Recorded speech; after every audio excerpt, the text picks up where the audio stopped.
आज की इस वीडियो में हम सीखेंगे कि हम किस तरह से टेबल के सेल्स को मर्ज करेंगे, किस तरह हम टेबल के किसी भी सेल को स्प्लिट करेंगे और हम किस तरह से टेबल को मूव कर सकते हैं, उसका फॉन्ट साइज़ स्टाइल किस तरह से हम चेंज कर सकते हैं और उस पर डिफरेंट सेटिंग्स डिज़ाइन हम कैसे इस्तेमाल करते हैं। तो सबसे पहले फॉर एग्ज़ाम्पल जो भी कॉलम्स हमें मर्ज करने हैं तो हम क्या करेंगे, उनको सिलेक्ट करेंगे। सिलेक्ट करने के बाद हम राइट माउस क्लिक करेंगे और हम जाएंगे मर्ज सेल के ऑप्शन पे। तो ये देखें, ये तमाम सेल्स जो थे ये आपस में मर्ज हो गए। उसके बाद है हमारे पास स्प्लिट सेल का, कि किसी भी सेल को अगर आप स्प्लिट करना चाहो कि एक सेल से आप डिफरेंट कॉलम्स बनाना चाहते हो या डिफरेंट रोज़ उसकी बनाना चाहते हो, तो आप किस तरह से करोगे। उस सेल पे राइट माउस क्लिक करो, स्प्लिट सेल, कि आपको कितने कॉलम्स में ये बनाना है। तो अगर फॉर एग्ज़ाम्पल आप थ्योरी और प्रैक्टिकल आपको अगर रखने हैं तो नंबर ऑफ़ कॉलम्स आपको 2 चाहिए, एक थ्योरी के लिए चाहिए और प्रैक्टिकल के लिए चाहिए। तो आप इसको क्लिक करके ओके करेंगे तो ये आपके पास 2 कॉलम्स बन गए। इसमें आप लिखेंगे थ्योरी और ये प्रैक्टिकल। तो ये आपका तमाम जो एक सेल था वो स्प्लिट होके 2 सेल्स में हो गया। अभी आप इसमें प्रैक्टिकल के मार्क्स लिखेंगे।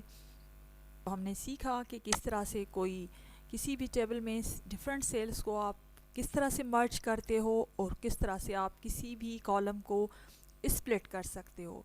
सेम उसी तरह से हम किसी रो को भी स्प्लिट कर सकते हैं। फॉर एग्ज़ाम्पल हम किसी रो को स्प्लिट किस तरह से करेंगे, स्प्लिट सेल्स में जाएंगे, रोज़ हम इसकी हमें चाहिए 2 रोज़ चाहिए और कॉलम एक ही चाहिए। तो आप इस तरह से क्लिक करेंगे तो देखें 2 रोज़ हमारे बन गई, एक कॉलम के हमारे पास 2 रोज़ बन गई। तो इस तरह से भी आप कर सकते हैं।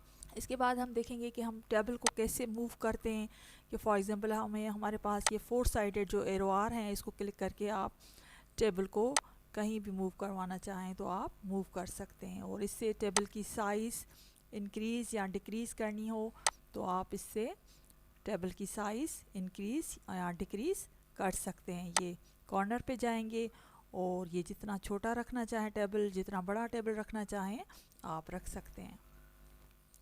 टेबल को इधर से सिलेक्ट करेंगे, फॉन्ट स्टाइल, फॉन्ट साइज़ जो भी आप चेंज करना चाहें तो आप चेंज कर सकते हैं। ठीक है, फॉन्ट साइज़ अगर कम रखना है तो ठीक है, हम कम रख लेते हैं। अगर फॉन्ट साइज़ इंक्रीज़ करना है तो आप उधर से इंक्रीज़ भी कर सकते हैं। फॉन्ट स्टाइल भी आप चेंज कर सकते हैं, फॉन्ट कलर चेंज कर सकते हैं। और किसी भी कॉलम को अगर हाईलाइट करना है तो आप फॉर एग्ज़ाम्पल कोई स्टूडेंट है जिसके हाईएस्ट नंबर है या जो फेल स्टूडेंट है, उसके लिए भी आप उसको किसी भी सब्जेक्ट में अगर हाईलाइट करना है तो आप फॉर एग्ज़ाम्पल इन 2 को लेकर आप उनको हाईलाइट करना चाहें तो हाईलाइट कर सकते हैं। ठीक है, फेलियर्स को भी हाईलाइट कर सकते हैं, हाई नंबर्स वालों को भी हाईलाइट कर सकते हैं। इस तरह से आप हाईलाइटर भी इस्तेमाल कर सकते हैं। बाकी जितने ऑप्शंस हमने होम टैब में सीखे थे वो आप लोगों को ऑलरेडी आ रहे हैं। जैसे ही हम टेबल को क्लिक करते हैं तो हमारे पास 2 टैब्स आ जाते हैं, design tab and layout tab. Layout tab के तो अक्सर ऑप्शन हमने सीख लिए कि insert row above, insert below, insert column left पे कैसे करना है, राइट पे कैसे करना है, स्प्लिट सेल।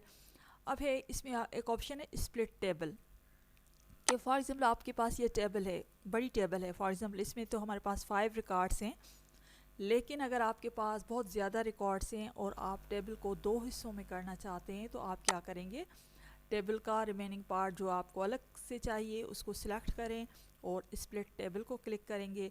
तो देखें जाना चाहते हैं तो ये देखें हमारे पास तो हमारी टेबल स्प्लिट होकर 2 हिस्सों में बन गई। और हम टेबल पे क्लिक करेंगे तो ये हमारे पास डिज़ाइन और लेआउट टैब नज़र आएंगे। अगर हम टेबल से बाहर क्लिक करेंगे तो ये दोनों टैब्स हमें नज़र नहीं आएंगे। अगर आप अपने फॉन्ट का जो है डायरेक्शन चेंज करना चाहते हैं, फॉर एग्ज़ाम्पल आपने ये सिलेक्ट किया और आपने टेक्स्ट डायरेक्शन, डिफरेंट आप लोगों के पास ऑप्शन आ रहे हैं। ठीक है, ये तीनों ऑप्शन आपके पास आ रहे हैं कि इस तरह से अगर आप रखना चाहें, इसमें आप सेंटर पे रखना चाहें और टॉप जस्टिफाइड करना चाहें, दूसरा ऑप्शन हमारे पास ये है। और आप जिस तरह से भी रखना चाहें आप रख सकते हैं कि अगर आपको डायरेक्शन चेंज करना है तो आप इस तरह से टेक्स्ट का डायरेक्शन चेंज कर सकते हैं। और अगर आपने टेबल की कोई डिज़ाइन वगैरह आपको बनानी है, कोई डिज़ाइन आप रखना चाहते हैं, तो ये टेबल स्टाइल्स में जाएंगे और जिस तरह की अगर आपको टेबल चाहिए, जिस कलर्स में चाहिए, मॉडिफाइड टेबल स्टाइल है, अगर आपने स्टाइल कोई रख दिया है और उसके बाद आप एक्चुअल टेबल जैसे थी वैसे में जाना चाहते हैं, तो ये क्लियर, तो सिंपल आप वैसा जो ओरिजिनल टेबल थी आप उसमें आ जाएंगे।